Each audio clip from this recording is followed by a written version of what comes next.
Selamat pagi dan selamat datang di kelompok kami. Kami dari Prodi Administrasi Publik dari Universitas Muhammadiyah Sidoarjo. Hari ini kita akan berdiskusi tentang standar pelayanan publik di lingkup pemerintahan desa. Sebelum dimulai, kami akan memperkenalkan diri masing-masing. Saya Eko Della Prameswari dan rekan saya. Dan saya Ahmad Rizal. Dan saya Fahrul Anam. Baik, di akhir video ini kami akan mewawancarai narasumber secara langsung. Baik, saya akan memulai dengan diskusi ini dengan bagaimana sih pendapat kalian tentang pelayanan publik. Bagaimana menurut Rizal?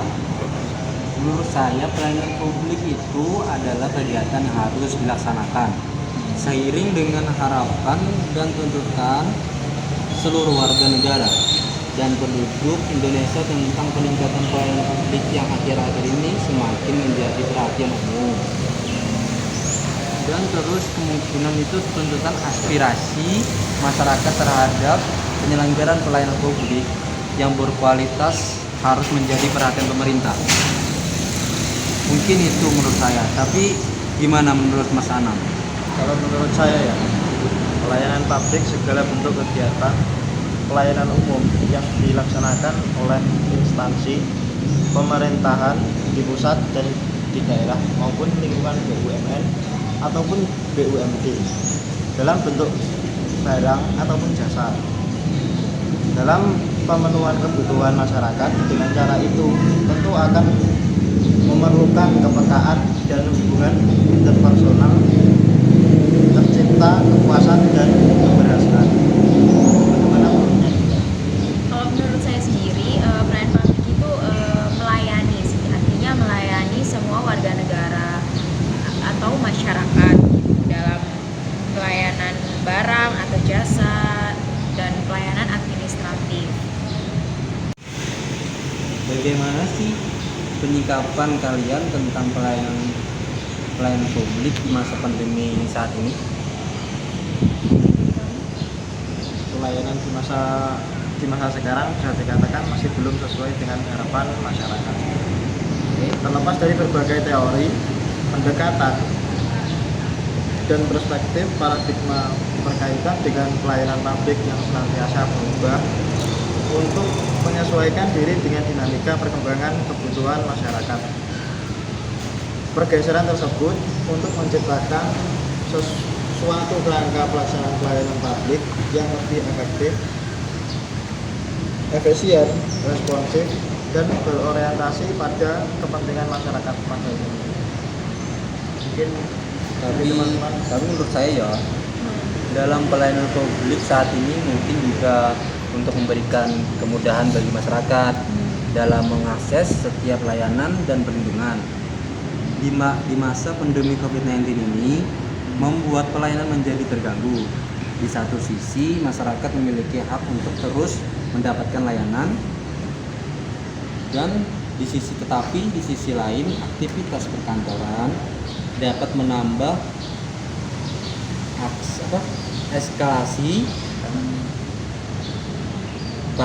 eskalasi pandemi COVID-19 semakin tinggi gitu loh. Terus mungkin juga dibutuhkan perubahan bagi aparatur sipil negara pelayanan publik. Kedepannya mungkin pelayanan publik itu di Kemenkumham menjadi digital gitu loh. Untuk meningkatkan sistem penyelenggara pelayanan secara online ya. Jadi dengan pelayanan online itu sangat membantu masyarakat di masa pandemi COVID-19 saat ini sih. Dengan misalnya pembuatan KTP secara online, SIM kayak gitu yang ada di Dispenduk Capil ya.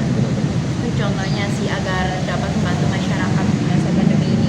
Jadi kebutuhan dasar masyarakat itu harus dipenuhi dengan pemerintah, walaupun di masa pandemi saat ini itu tetap dilaksanakan secara baik dan tergantung dengan kesadaran masing-masing penyelenggara pelayanan publik sih, dengan dilakukan adanya upaya untuk pencegahan agar masyarakat itu sangat terbantu dengan pelayanan ini. Baik, di akhir diskusi ini apakah ada kesan dan kesan dan pengalaman dari saya. Keluhan dari masyarakat terhadap pelayanan yang diberikan penyelenggara pelayanan publik, mulai dari sulitnya mendapatkan layanan dari kualitas layanan yang rendah, tinggi, dan tidak jelasnya harga yang harus mereka bayar. Dan kekecewaan rakyat juga tidak pernah teratasi karena perubahan demi perubahan.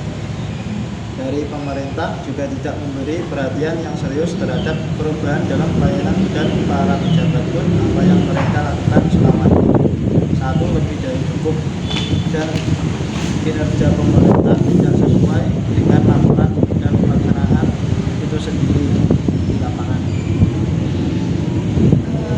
Kamu ada Kesan saya seperti ini sih. Menurut pandangan masyarakat, mungkin cukup sekedar dengan semboyan demi semboyan yang ditempelkan di tiap simpang jalan. Kalau semboyan itu sudah ditempelkan, kinerja dianggap sudah meningkat. Tapi kalau ada yang protes, itu tidak perlu digubris loh. Karena yang demikian itu dipandang sebagai suara orang-orang yang rewel, yang sejak kapanpun memang sudah begitu. Terus juga di lain pihak, rakyat negara berkembang juga memahami kesulitan mendapatkan pelayanan publik sebagai sebuah cobaan. Mereka paham untuk mendapatkan rezeki, mereka harus berusaha, kerja keras, adalah suatu kebijakan. Karena itu untuk memperoleh rakyat, untuk memperoleh pelayanan publik, mereka juga harus sabar untuk menempuh jalan berliku, terjal, berputar-putar, lama dan mahal. Ada kalanya nyawa harus dipertaruhkan untuk berdasarkan memperebutkan satu cara yang dibagikan. Ya, cara yang dibagikan itu loh. Karena itu upaya memperbaiki pengadaan Ya. penyaluran pelayanan publik yang harus dilakukan untuk memberantas penyimpangan dan untuk melakukan penindakan. Dan kesan saya sih terkait dengan pelayanan publik ini tuh bahwa satu pihak adalah hak mereka sebagai warga negara. Lalu ada yang bukan berasal dari kemurahan hati para pejabat itu tidak perlu ada balas jasa. Kesulitan mendapatkan pelayanan publik itu bukan sesuatu cobaan. Jadi bahwa memberikan hadiah kepada pelaksana pelayanan publik itu yang dibiayai negara itu pun adalah suatu kesalahan juga. Jadi perbuatan zolim karena dapat mempersulit orang miskin lainnya itu yang tidak mampu, dapat kata lain nyogok ya. Dan demi keselamatan dan perbaikan hidup rakyat sih, segala pihak diperlukan kesadaran untuk memperbaiki pelayanan publik gitu. Karena itu di samping apa yang selama ini sudah dilakukan oleh KPK, akan berbuat sesuatu untuk perbaikan pelayanan publik. Mudah-mudahan rakyat kita tidak akan terus-menerus mengalami penderitaan dalam pelayanan publik. Mungkin cukup dan sekian. Terima kasih.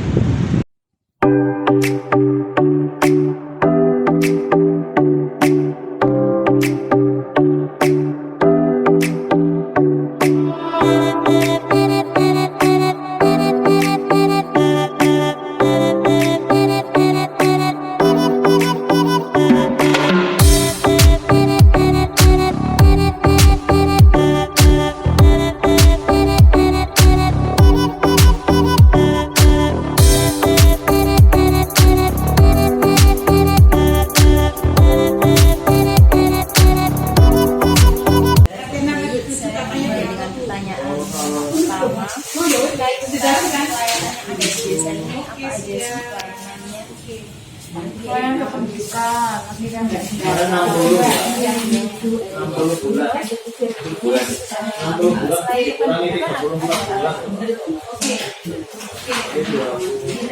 pokoknya semuanya terkait pendudukan aja. Misalnya itu mulai kelahiran, kematian, KTP, nafkah, orang pindah, orang masuk, semuanya kan Apakah sesuai dengan standar pelayanan publik ya? Dan sepengetahuan saya tentang domisili ya, Bu, terkait dengan kan banyak dulu warga di sini yang bukan penduduk asli di sini. Jadi pertanyaan saya, mereka itu kadang itu dipersulit dengan maksudnya untuk kalau ngurus apa-apa, ngurus domisili kalau terutama. di Kebon Sikep semuanya itu harus buat pengantar RT RW. Pengantar RT RW itu diharuskan. Jadi warga asli, warga domisili, warga kos atau siapapun yang mau minta surat apapun ke desa, surat apapun ke desa karena di surat pengantar itu yang tahu di wilayah kan Pak RT, dia itu bayar sampah kah, bayar keamanan kah, bayar ya pokoknya di lingkungan itu aktif atau tidak itu kan semuanya dari RT. Jadi RT berhak memberikan surat itu atau tidak.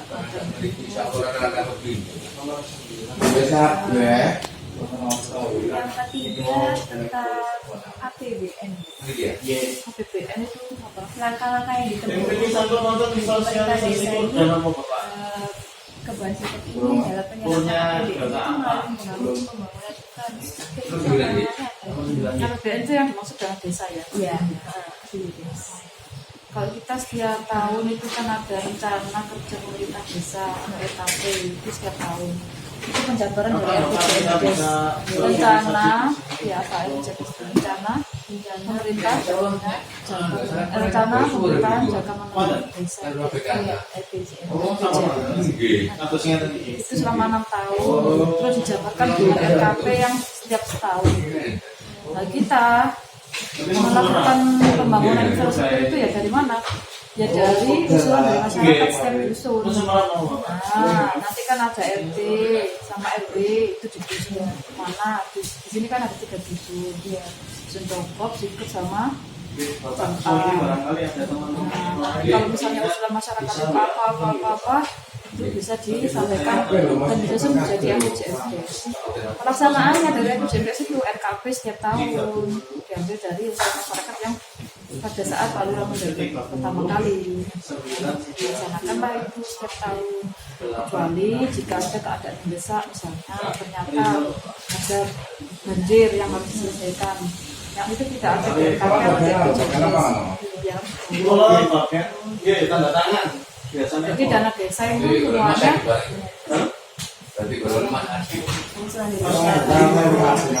melihat yang Apakah ada kendala terkait dengan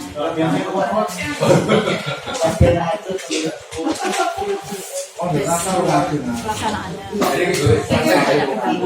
Karena dana desa itu kan terbatas, sedangkan kebutuhan masyarakat tidak terbatas. Masyarakat sana minta ini, yang sana minta itu.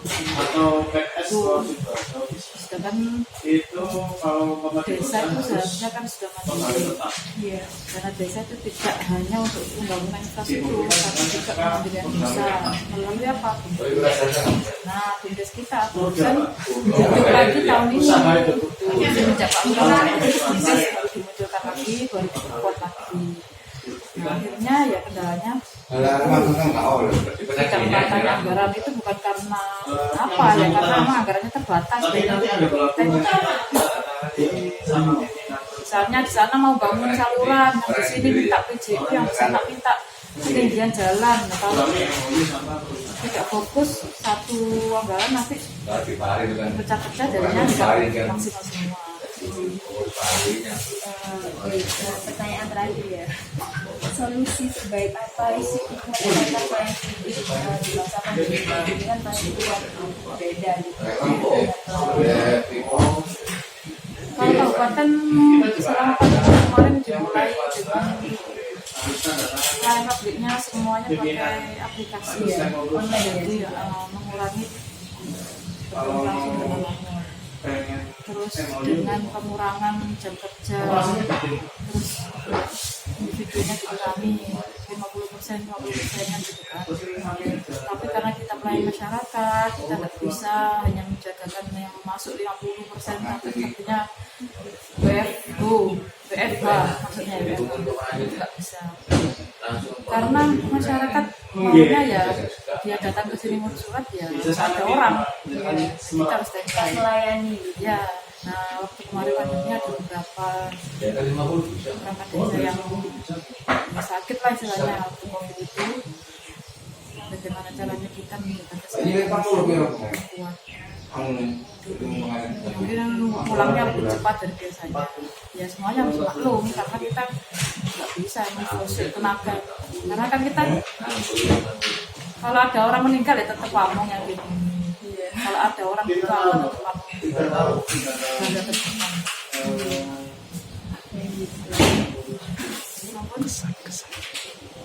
Baik, terima kasih Bu atas waktunya. Maaf kalau keperluannya untuk apa itu? keperluannya untuk PS tahu aja tentang plan ya tentang masyarakat untuk meningkatkan pelayanan itu apa? Saya ke masyarakat atau masyarakat ke saya? Ke masyarakat untuk meningkatkan untuk meningkatkan pelayanan. Maksudnya gimana itu? Saya ngasih pesan ke masyarakat. Iya, masyarakat masyarakat itu apa namanya warga sini tuh nggak mau ribet dulu. Ya. Jadi dalam melayani itu apa untuk meningkatkan pelayanan jadi lebih mudah. Masyarakat harus melek IT. Sekarang semua pelayanan di Sidoarjo sudah pakai IT. Antar kota pun semuanya sudah pakai IT. Jadi kalau yang sepuh ya didampingi orang yang sepuh muda, anaknya jangan jaga mumpuni, terus ke anaknya, cucunya lah istilahnya, mbahnya yang sepuh. Masyarakat harus pakai IT, bahwa semuanya sekarang pakai era digital. Ngurus apapun pakai aplikasi dan web. Jadi harus bisa. Kalau boleh tahu aplikasinya apa? Kalau untuk pelayanan Sepraja, rate-nya ada rate-nya itu plafon Sidoarjo. Semuanya bisa ke situ tanpa harus datang ke kantor. Anda bisa tunggu di rumah pakai aplikasi. Ya, lebih mudah. Kalau kita responnya cepat kok Mbak. Sepraja kita itu tidak sampai nunggu sehari. Kalau kecamatan lain saya tidak tahu ya, cuma kejadiannya pernah dosen saya ngurus akte kematian adiknya itu ngurus nunggu tanda tangan lurahnya itu aja seminggu. Kalau kita nggak bisa sehari itu meskipun itu online. Klien kita aktif di rumah, dia berusaha bagaimana masyarakat terlayani. Ya. Pelayanannya sangat. Ya, waktu itu kan pernah dengan saya ngurus akte kelahiran. Jemput saya, Bu, bisa dibantu kan? Tapi di kecamatan lain, bukan di Gedangan. Saya sudah nunggu 4 hari belum tanda tangan sama Pak Lurah. Katanya tanda tangan Pak Lurah. Tanda tangan kan juga aplikasi. Tanda tangannya itu tanda tangannya online. Tanda tangannya online. Pakai barcode. Kalau kayak gitu kan berarti harus lebih cepat daripada yang manual. Iya. Ya, dia nunggu 4 hari. Kok bisa 4 hari tuh Pak? Ini sudah mau seminggu. Saya mau coba telepon kepala desanya. Saya sudah karena saya juga sekdes kan tahu tanggal 11 siapa sekdesnya saya punya. Tolong segera dicek tanda tangan di bulan jam 4 hari. Tapi kita tidak bisa. Paling Sepraja itu saja. Tanda tangan itu ada barcode semua sekarang. Jadi masyarakat di rumah aja nggak harus. Nah itulah makanya malah saya harus mulai kasih sama LC belajar.